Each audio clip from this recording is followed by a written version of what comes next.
ये हैं बच्चों 10th क्लास के आईयूपीएससी नेम। आज के बाद आपको आईयूपीएससी नेम पढ़ने की कोई ज़रूरत नहीं पड़ेगी। ओके, ठीक है। आईयूपीएससी नेम है। सोनू सर पीसीएम क्लासेस पर आपका स्वागत है बच्चों। ठीक है। आज लहू बनकर जो पसीना बहाता है, वही छात्र कल सफलता का झंडा गाड़ देता है।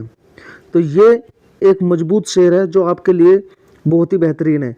आगे चलते हैं। आज के बाद आईयूपीएससी नेम, जितने भी 10th क्लास में आईयूपीएससी नेम आएंगे, ठीक है, उनका ये समझो रामबाण है बिल्कुल। ओके, तो कार्बन परमाणु की संख्या, सबसे पहला स्टेप हमारा क्या होगा? सबसे पहले स्टेप में हमें गिनना है कार्बन परमाणु की संख्या। क्या गिनना है? कार्बन परमाणु। करवा देना। तो बच्चों 10th क्लास के आईयूपीएससी नाम की ये वीडियो है। ठीक है, इसे देखने के बाद आपको कोई और वीडियो देखने की जरूरत नहीं पड़ेगी। ठीक है, ये मेरा दावा है। ठीक है, सोनू सर पीसीएम क्लासेस पर आपका स्वागत है। आज लहू बनकर जो पसीना बहाता है, वही छात्र कल सफलता का झंडा गाड़ देता है। ये बात ध्यान रखना बच्चों कि लहू बनकर जो पसीना आप बहाओगे, वो वही छात्र, जो भी छात्र ऐसा काम करेगा,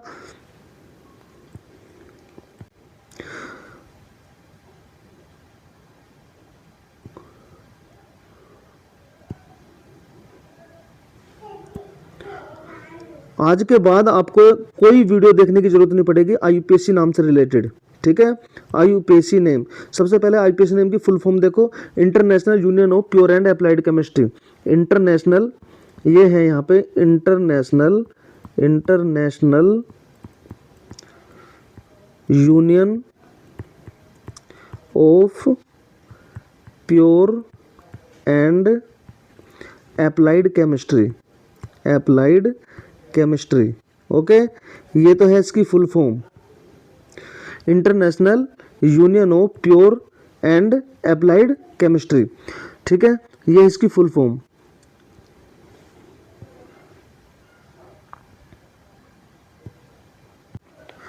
बच्चों आज के बाद आईयूपीएससी नाम पढ़ने की आपको कोई जरूरत नहीं पढ़ने की।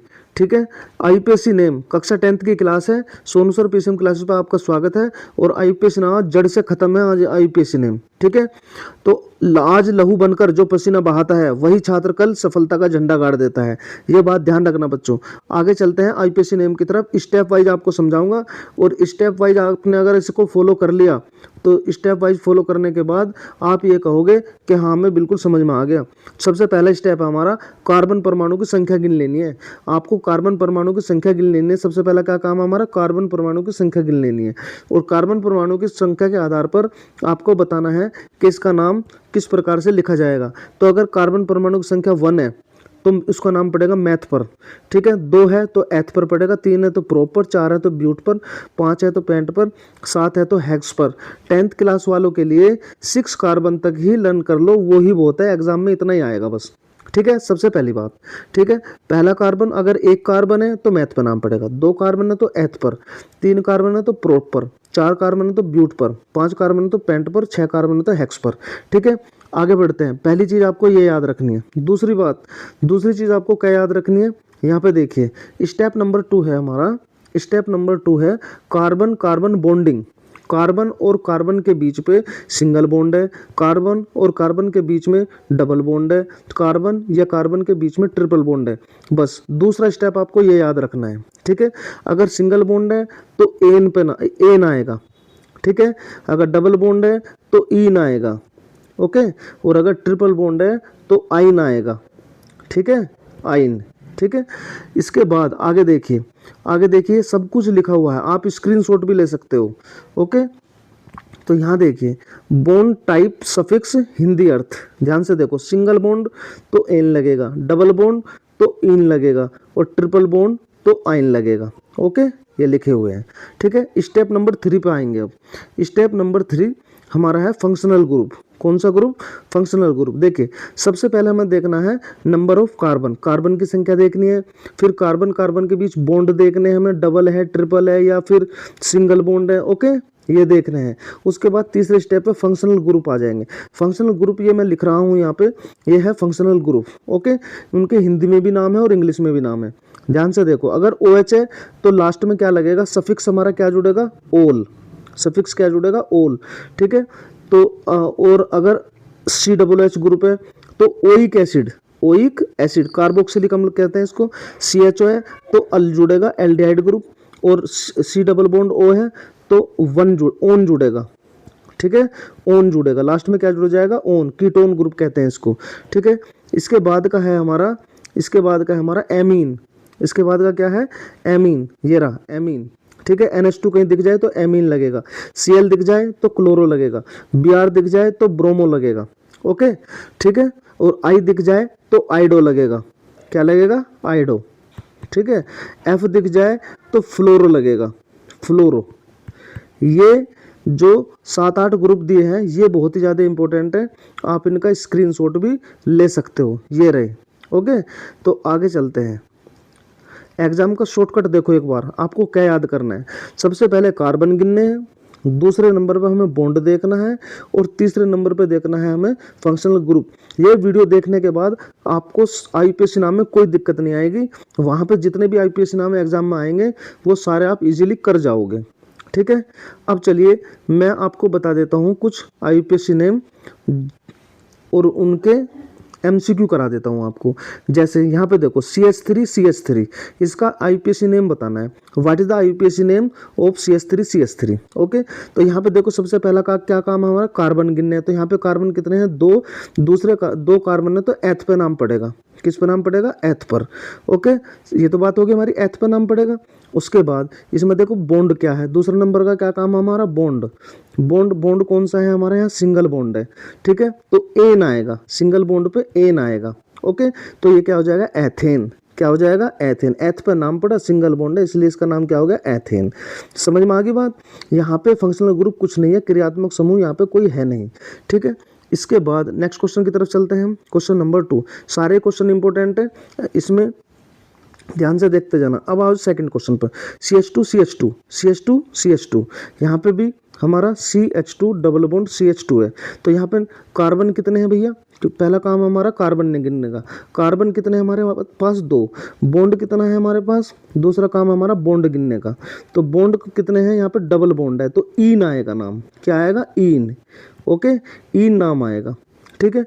तो ये हो जाएगा, 2 पे एथ पड़ता है तो ये हो जाएगा एथीन, क्या हो जाएगा, एथीन, क्या हो जाएगा, एथीन, ठीक है। ये इसका ऑप्शन नंबर C बिल्कुल करेक्ट है। बताओ समझ में आ रहा है, नहीं आ रहा। अगर समझ में आ रहा हो तो वीडियो को लाइक कर देना और सब्सक्राइब कर देना चैनल को, और शेयर कर दिया करो भैया, ठीक है। अब है HC ट्रिपल बॉन्ड CH। तो यहाँ पे सबसे पहले कार्बन देखो, कार्बन कितने हैं यहाँ पे, 2। पहला काम ये हो गया। दूसरा काम क्या है हमारा, बॉन्ड देखना है। तो बॉन्ड कौन सा है हमारा, यहाँ बॉन्ड है हमारा ट्रिपल बॉन्ड।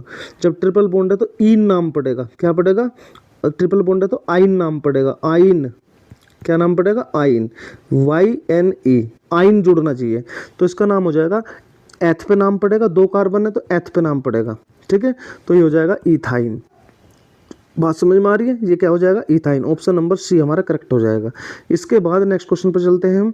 नेक्स्ट क्वेश्चन जो है हमारा, नेक्स्ट क्वेश्चन आपकी स्क्रीन पर ये रहा, क्वेश्चन नंबर 4। क्वेश्चन 4 है, क्या कह रहा है हमारा, CH3 CH2 CH3, ठीक है। सिंगल बॉन्ड लगा हुआ है। तो यहाँ पे सबसे पहले कार्बन देखो कितने हैं। तो कार्बन यहाँ पे हैं बच्चों, 3 कार्बन है। और बॉन्ड कौन सा है, बॉन्ड है हमारा क्या, सिंगल बॉन्ड है।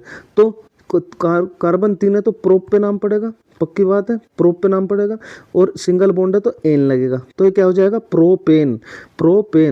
चलिए देखते हैं कौन सा ऑप्शन सही है। तो ये हो जाएगा हमारा ऑप्शन नंबर B, इसका बिल्कुल करेक्ट आंसर हो जाएगा, प्रोपेन, ठीक है। नेक्स्ट क्वेश्चन की तरफ चलते हैं, ठीक है। ये इंपॉर्टेंट क्वेश्चन है, सारे एग्जाम में आए हुए क्वेश्चन है बच्चों, ठीक है। CH2 डबल बॉन्ड CH3 का IUPAC नाम बताना है, ठीक है।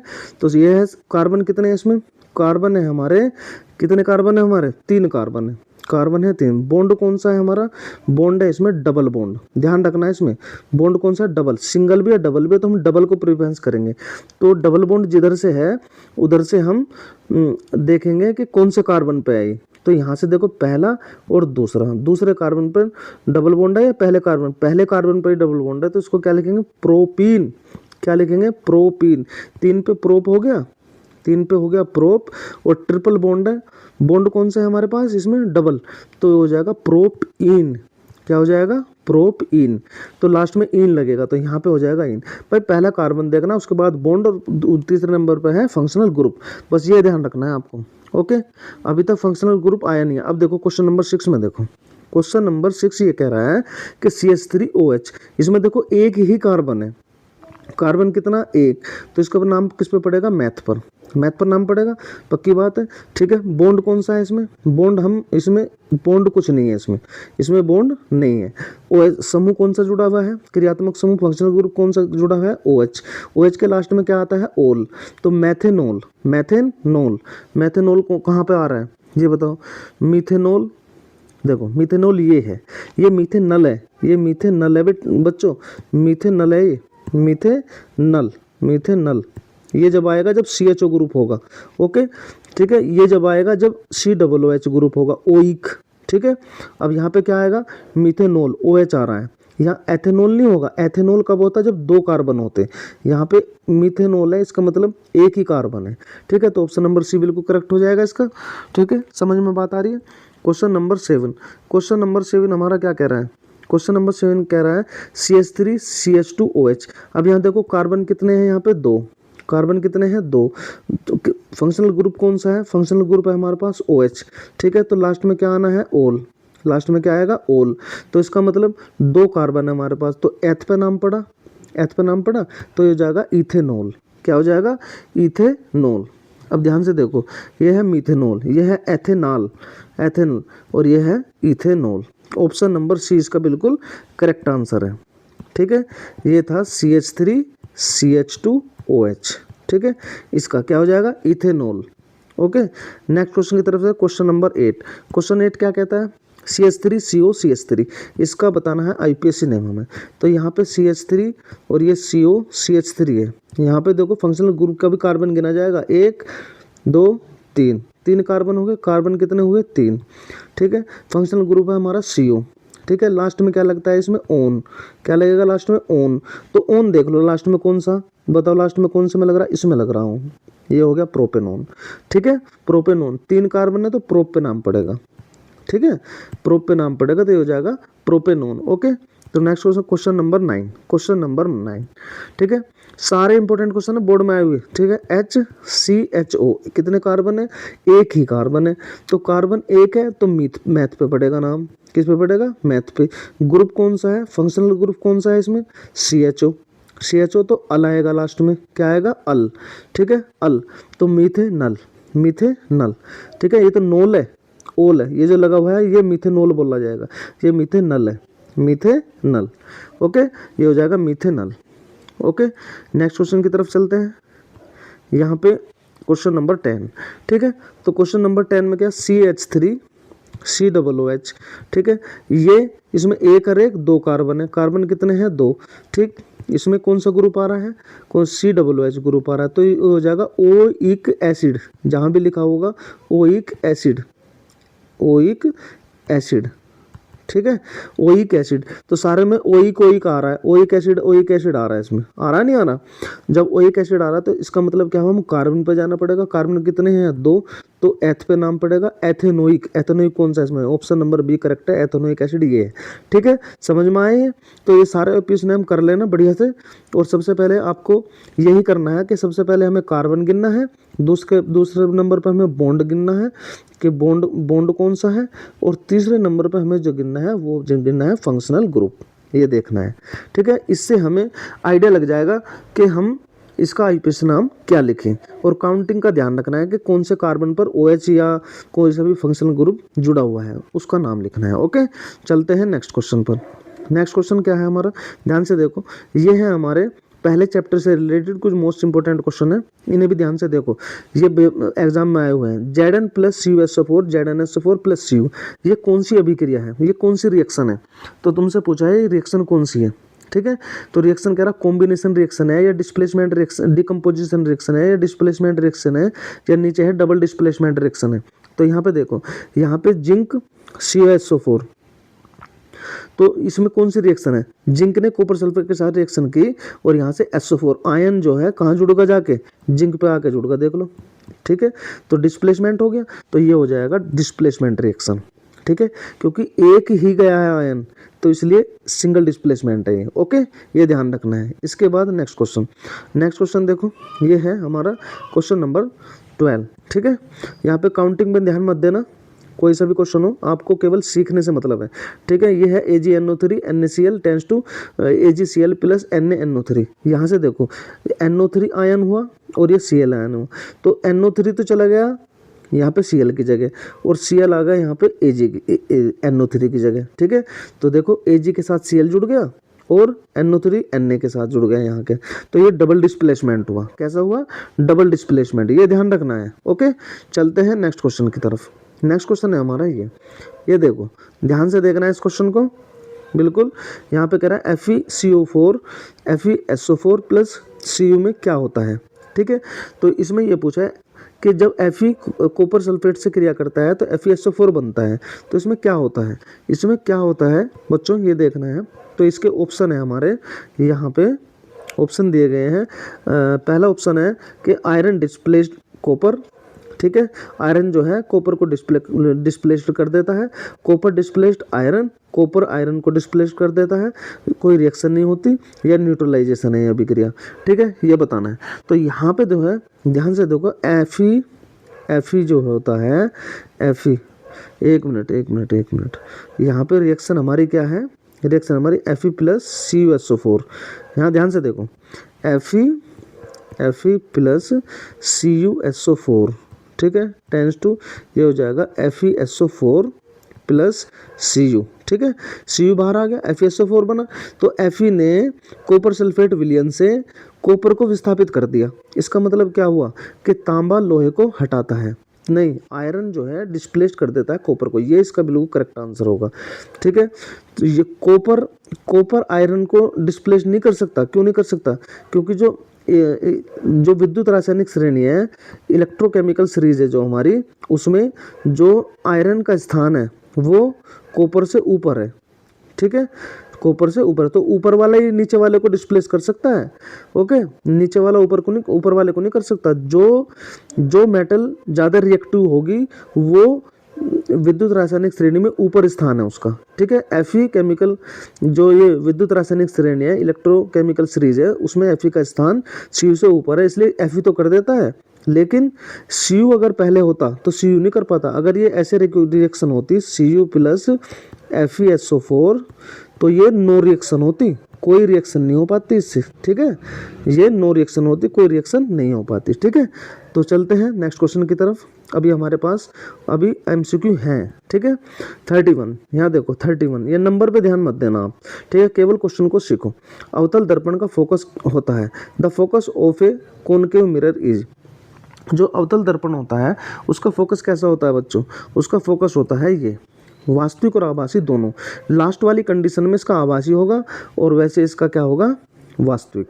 ठीक है, वास्तविक भी होता है और आभासी भी होता है, मतलब रियल भी होता है और वर्चुअल भी होता है। ओके, चलिए नेक्स्ट क्वेश्चन की तरफ चलते हैं। क्वेश्चन नंबर 32 में क्या कह रहा है? 32 में क्या कह रहा है? The image formed by a convex mirror is, यानी कि उत्तल दर्पण द्वारा बना प्रतिबिंब कैसा होता है? हमेशा ये होता है हमारा वर्चुअल एंड इरेक्ट। ठीक है, आभासी और सीधा होता है। ठीक है, नेक्स्ट क्वेश्चन की तरफ चलते हैं। ध्यान रखना बच्चों, ये क्वेश्चन काफी इंपॉर्टेंट क्वेश्चन है। ठीक है, क्वेश्चन नंबर 33 में क्या कह रहा है? The mirror formula. Mirror formula कौन सा है इसमें? ये है। तो ऑप्शन नंबर ए बिल्कुल सही है, 1/f equal to 1/v plus 1/u। यहाँ पे प्लस आता है। ठीक है, चलते हैं नेक्स्ट क्वेश्चन की तरफ। ये हमारा 34 क्वेश्चन है। ठीक है, 34 क्वेश्चन में क्या कह रहा है बच्चों कि the SI unit of focal length. Focal length की एसआई यूनिट क्या होती है? ठीक है, एम्पियर होती है। ये तो करंट की होती है। करंट, ये किसकी होती है? करंट की, मतलब धारा की, विद्युत धारा की होती है। मीटर किसकी होती है? ये होती है हमारी फोकल लेंथ की। फोकल लेंथ की होती है। ओके, वोल्ट किसकी होती है? विभवांतर की, पोटेंशियल की। ठीक है, ये होती है विभवांतर। ठीक है, और ओम किसकी है? रेजिस्टेंस की। ये किसकी है? रेजिस्टेंस की। रेजिस्टेंस मतलब प्रतिरोध। ये किसकी होती है? प्रतिरोध की। प्रतिरोध का मात्रा क्या होता है? ओम। तो हमारा सही आंसर हो जाएगा इसमें मीटर। फोकल लेंथ की जो यूनिट होती है, ऐसा यूनिट, वो मीटर होती है। चलते हैं नेक्स्ट क्वेश्चन की तरफ। क्वेश्चन नंबर ये है नेक्स्ट। ठीक है, अवतल दर्पण का उपयोग किया जाता है। यहाँ पे लिखा है अवतल दर्पण का उपयोग कहाँ किया जाता है, ठीक है। रियर व्यू मिरर में किया जाता है या फिर टॉर्च में। टॉर्च में किया जाता है बच्चों, इसे ध्यान रखना, टॉर्च में। ऑप्शन चाहे कुछ भी हो, ठीक है। टॉर्च में इसका यूज किया जाता है अवतल दर्पण का। और कहाँ कहाँ यूज होता है इसका अवतल दर्पण का, जो घर में दर्पण, नाई की दुकान पर दर्पण लगा रहता है या घर में जो दर्पण होता है वो कैसा दर्पण होता है, वो होता है अवतल दर्पण, मतलब कॉनकेव मिरर, समझ गए, ठीक है। टॉर्च में जो डॉक्टर जो है कान वगैरह नाक वगैरह चेक करते हैं, गला वगैरह, उसमें कौन सा होता है, वो होता है हमारा अवतल दर्पण, मतलब कॉनकेव मिरर, ठीक है। नेक्स्ट क्वेश्चन की तरफ चलते हैं बच्चों। तो नेक्स्ट क्वेश्चन हमारा क्या है, नेक्स्ट क्वेश्चन ये रहा आपकी स्क्रीन पर, ये है नेक्स्ट क्वेश्चन, ठीक है। नेक्स्ट क्वेश्चन में क्या कह रहा है, द ऐसा unit of electric current, electric current के भी ऊपर ही बताई थी, एम्पियर होती है, तो ये रहा इसका आंसर, ठीक है। वाट किसकी होती है, पावर की। वाट किसकी है, पावर की। इलेक्ट्रिक पावर मतलब विद्युत शक्ति, ठीक है। इलेक्ट्रिक पावर की होती है वाट। चलते हैं अपने नेक्स्ट क्वेश्चन की तरफ। ये है हमारा नेक्स्ट क्वेश्चन, ओम का नियम है। ओम का नियम क्या है, V equal to I R. अब इसमें देख लो कौन सा है, V equal to I R, पहला ही ऑप्शन बिल्कुल सही है, ओम का नियम ये है, ठीक है। 38वां ये क्वेश्चन है हमारा, द ऐसा यूनिट ऑफ रेजिस्टेंस। रेजिस्टेंस की अभी बताई थी, ओम होती है, क्या होती है, ओम, OHM, ठीक है। ओम होती है रेजिस्टेंस की, R से इसे डिनोट करते हैं, ठीक है, R से इसे डिनोट करते हैं, ये ना ओम। ऑप्शन नंबर सी बिल्कुल करेक्ट आंसर है इसका, ठीक है। क्वेश्चन नंबर 39 देखिए, 39 में कह रहा है V इक्वल टू 10 वोल्ट है, R इक्वल टू 5 ओम है, तो करंट बताओ। V इक्वल टू क्या होता है, IR होता है, ठीक है। तो यहाँ पे क्या पूछा है, I पूछा है। V कितना है, 10, I हमारे पास ये रहा, R कितना है, 5, ठीक है। फिर 5 नीचे आएगा इसके, 5 से इसको काट देंगे, कितना आएगा, 2, तो I की वैल्यू कितनी आ जाएगी बच्चों, 2 एम्पियर, ठीक है। I की वैल्यू कितनी आ जाएगी, 2 एम्पियर, ठीक है। ये इंग्लिश वाला है, ये हिंदी वाला है, ठीक है। चलिए नेक्स्ट क्वेश्चन की तरफ चलते हैं। Question number 10, question number next क्या कह रहा है, 10 नहीं है, नेक्स्ट क्या कह रहा है, V इक्वल टू क्या है, 20, I इक्वल टू कितना है, 2 एम्पियर, ठीक है। तो क्या पूछा है हमसे, क्या पूछा, शक्ति पूछी है, पावर पूछी है, तो P इक्वल टू होता है V इंटू आई। V कितना है, 20, और ये होता है 2, तो कितना हो जाएगा बच्चों, 40 वोल्ट, कितना हो जाएगा, 40 वोल्ट, तो 40 वोल्ट। ऑप्शन नंबर बी इसका बिल्कुल करेक्ट आंसर है, ठीक है। समझ में आ रहे हैं, ये न्यूमेरिकल भी आ सकते हैं बच्चों, न्यूमेरिकल आते हैं, ठीक है। तो 2 ओम और 3 ओम को श्रेणी क्रम में जोड़ने पर कुल प्रतिरोध बताना। The total resistance of 2 ohm and 3 ohm in series is. Series में कैसे जोड़ते हैं, ऐसे जोड़ते हैं बच्चों, इस तरीके से, ये हमारा सीरीज है, ठीक है। यहाँ पे 2 ओम है और यहाँ पे है 3 ओम, ठीक है। जब इन्हें सीरीज में जोड़ेंगे तो फॉर्मूला लगेगा R1 प्लस R2, ठीक है। तो कितना हो जाएगा, 2 प्लस 3 कितना हो जाएगा हमारा, 5 ओम। इसका सही आंसर कितना आएगा, 5 ओम, ठीक है। सही आंसर कितना आएगा, 5 ओम। तो ऑप्शन पे चलते हैं, देख लेते हैं हम कौन सा है हमारा। तो ऑप्शन नंबर 20 का बिल्कुल करेक्ट आंसर है, 5 ओम, ठीक है। समझ में आ रहा है। इसके बाद नेक्स्ट देखिए, नेक्स्ट क्वेश्चन में क्या कह रहा है। नेक्स्ट क्वेश्चन में बच्चों ये कह रहा है कि हमारे पास है ये इक्विवेलेंट रेजिस्टेंस बताओ 6 ओम और 3 ओम का, जो कि पैरेलल जुड़े हुए हैं। पैरेलल हमारे कैसे जुड़ते हैं बच्चों, ऐसे जुड़ते हैं, देखो ऐसे, और यहाँ पे हमने इसको ऐसे ला के दूसरा तार जोड़ दिया, अब इस तरीके से ये एक दूसरे के क्या हो जाएंगे, पैरेलल हो जाएंगे, समझ गए, ये एक दूसरे के पैरेलल हो जाएंगे। तो पैरेलल में क्या होगा हमारा, पैरेलल में क्या होगा, पैरेलल में हो जाएगा हमारा ये 6 ओम है और ये है 3 ओम। पैरेलल का फॉर्मूला क्या होता है, पैरेलल का फॉर्मूला होता है 1/r equal to 1/r1 plus 1/r2, ठीक है। तो ये हो जाएगा, ये 1/r इक्वल टू 1/6 प्लस 1/3, ठीक है। तो एक बार यहाँ देखो, तो 6 आएगा इसका एलसीएम, जब 6 एलसीएम आ जाएगा तो 6 से 6 का कटेगा, ये वाला 1 आएगा आंसर, 1 की 1 में मल्टीप्लाई करेंगे तो 1 ही आया, प्लस फिर 6 से 3 को काटो, इसको काटो, 3 से काटो 6 को, 3 दूनी 6, 2 आया, तो 2 की 1 में मल्टीप्लाई कर देंगे, तो 2 एकन 2, ठीक है। तो ये ऊपर कितना हो जाएगा, यहाँ पे थोड़ा देखना है, 1 + 2/6 आ रहा है, तो ये हो जाएगा हमारा 1/r इक्वल टू 1 + 2/6 यानी कि 1/r = 3/6। ठीक है, इसे सीधा कर दो तो r/1 बराबर 6/1 हो जाएगा। 6 बटे कितना 3 हो जाएगा, 3 दूनी 6। तो r की वैल्यू कितनी आ जाएगी हमारे पास 2 ओम। तो इसका सही आंसर कौन सा, ऑप्शन नंबर ए बिल्कुल करेक्ट है, 2 ओम इसका आंसर आएगा। ठीक है, पैरेलल का फॉर्मूला बच्चों ये होता है 1/r = 1/r1 + 1/r2। और भी रेजिस्टेंस होते तो +1/r3 कर देते। ठीक है, और होता तो 1/r4 कर देते। ठीक है, ऐसे इनको एलसीएम लेके कर लेते हैं solve. Next question number next देखिए, ये है हमारा किलोवाट घंटा किसके बराबर होता है। 1 किलोवाट घंटा किसके बराबर होता है, 3.6 × 10⁶ जूल के बराबर होता है। 6 जूल के, JULE। ठीक है, हिंदी में लिखेंगे जूल इस तरीके से, यहाँ पे ये हो जाएगा ऑप्शन। ठीक है, ये ध्यान रखना, अगर पॉइंट हटा दिया इसका तो 36 × 10⁵ आ जाएगा बच्चों, ये ध्यान रखना है। अगर इसका पॉइंट हटा दिया तो ये 36 × 10⁵ आ जाएगा, ऐसे भी पूछ सकता है जूल। ओके, चलिए नेक्स्ट क्वेश्चन की तरफ चलते हैं। हमारे नेक्स्ट क्वेश्चन में क्या कह रहा है, जो the formula of electric power is. Electric power का क्या फॉर्मूला होता है, इलेक्ट्रिक पावर को हम P से डिनोट करते हैं। P बराबर होता है W/T, W/T होता है। तो P बराबर W होता है VIT/T। तो T से T कैंसिल हो जाएगा, P = आ जाएगा V × I। तो यहाँ पे देख लो V × I कौन सा, ये रहा, P = V × I। समझ में आ गया, तो ये है ऑप्शन हमारा बी। चलते हैं नेक्स्ट क्वेश्चन की तरफ। नेक्स्ट क्वेश्चन है हमारा, सारे क्वेश्चन बहुत ज़्यादा इंपॉर्टेंट है बच्चों, इसलिए करा रहा हूँ। आई की वैल्यू कितनी दे रखे हैं यहाँ पे 3 एम्पियर, और आर की वैल्यू कितनी दे रखे हैं यहाँ पे 4 ओम। तो हमसे क्या पूछा है, वी पूछा है। क्या पूछा है, वी वोल्टेज पूछा है। ठीक है, वोल्टेज वी पूछा है। तो वी = होता है IR। ठीक है, यहाँ से 3 और ये 4 की मल्टीप्लाई कर दी। आई की वैल्यू 3 है, आर की वैल्यू 4 है, तो कितना आ जाएगा 12 वोल्ट। ये रहा हमारा ऑप्शन नंबर बी, 12 वोल्ट है। ठीक है, 12 वोल्ट आ गया। ठीक है, नेक्स्ट क्वेश्चन देखो। नेक्स्ट क्वेश्चन में कह रहा है SI unit of electric energy is. Electric energy के SI यूनिट बतानी है। तो इलेक्ट्रिक एनर्जी की SI यूनिट होती है बच्चों जूल, ये ध्यान रखना है। इलेक्ट्रिक एनर्जी की SI यूनिट क्या होती है, जूल। ठीक है, नेक्स्ट क्वेश्चन की तरफ चलते हैं बच्चों। हमारा जो फ्यूज तार है, फ्यूज तार किसका बना होता है, fuse wire is made of, किसका बना होता है, तांबे का, एल्यूमिनियम का, मिश्र धातु का या लोहे का। तो ये बना होता है हमारा मिश्र धातु का, एलो बोलते हैं उसको। ठीक है, ये एक तरह से नाइक्रोम होता है, नाइक्रोम का तार होता है, नाइक्रोम। ठीक है, ये फ्यूज वायर। ठीक है, चलते हैं नेक्स्ट क्वेश्चन की तरफ। नेक्स्ट क्वेश्चन में है हमारा द फिलामेंट ऑफ एन, बहुत इंपॉर्टेंट क्वेश्चन है बच्चों। The filament of an electric bulb is made of. ये जो इलेक्ट्रिक बल्ब है ये किसका बना होता है, इलेक्ट्रिक बल्ब का जो फिलामेंट है वो किसका बना होता है, तांबे का, टंगस्टन का, लोहे का, एल्यूमिनियम का। तो इसका सही आंसर हो जाएगा बच्चों टंगस्टन का। ओके, टंगस्टन का।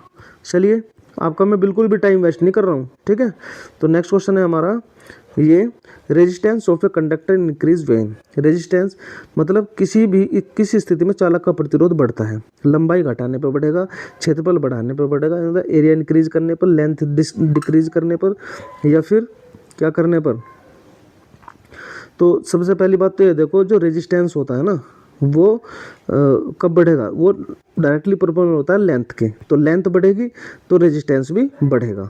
ठीक है, लेंथ बढ़ेगी तो रेजिस्टेंस भी बढ़ेगा। तो आगे ऑप्शन है हमारा ऑप्शन नंबर सी। देखो ये रहा ऑप्शन नंबर सी, लेंथ बढ़ाने पर रेजिस्टेंस भी बढ़ेगा। ओके, अगर टेम्परेचर बढ़ा दे, टेम्परेचर बढ़ाएंगे तो रेजिस्टेंस क्या हो जाएगा, टेम्परेचर बढ़ेगा तो रेजिस्टेंस भी क्या हो जाएगा, बढ़ेगा। ओके, टेम्परेचर बढ़ेगा तो रेजिस्टेंस भी बढ़ेगा।